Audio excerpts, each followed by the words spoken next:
మన రాజధాని ప్రాంతంలో ఇది కూడా గ్రామం అండి.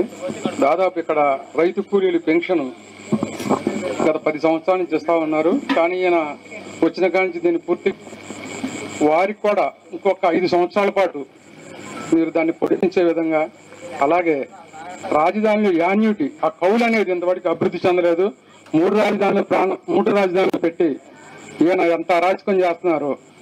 కనీసం ఆ ప్లాట్లలో ఉన్న మట్టిని కూడా ఎత్తుకెళ్లే పరిస్థితి, రోడ్లు తవ్వేసే పరిస్థితి, మా పరిస్థితి ఎంత ఘోరంగా ఉందో మీరు ఒకసారి ఆలోచించండి.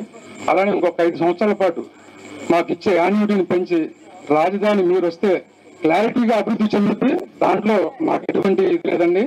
కాదు ఇంకొక 5 సంవత్సరాల పాటు రైతులకు ఇచ్చే కౌలు కానీ, రైతు కూలీలు ఇచ్చే పెన్షన్ కానీ ఇంకొక 5 సంవత్సరాల పాటు మీరు దాన్ని పెంచే విధంగా తోడ్పాటు చేయాలని కోరుతామండి రైతులందరి తరఫున.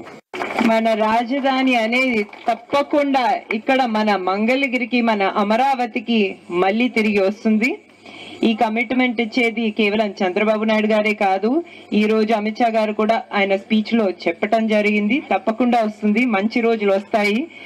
నాకు అర్థమైందండి, చాలా మంది మహిళా రైతులతో నేను మాట్లాడుతున్నాను. వాళ్ళు చాలా బాధల్లో ఉన్నారు. కవులు రావట్లేరు, ఆదాయం ఏమీ రావట్లేదు. వాళ్ళు కష్టాల్లో ఉండి, ధరలు కూడా పెరిగిపోయాయి. నిత్యావసర ధరలు కానివ్వండి, విద్యుత్ ధరలు కానివ్వండి, పిల్లలకి జాబ్స్ కావాలంటే జాబ్స్ దొరకట్లేవు, విద్య కావాలంటే సరిగ్గా స్కూల్స్ కి కూడా పంపించలేకపోతున్నారు.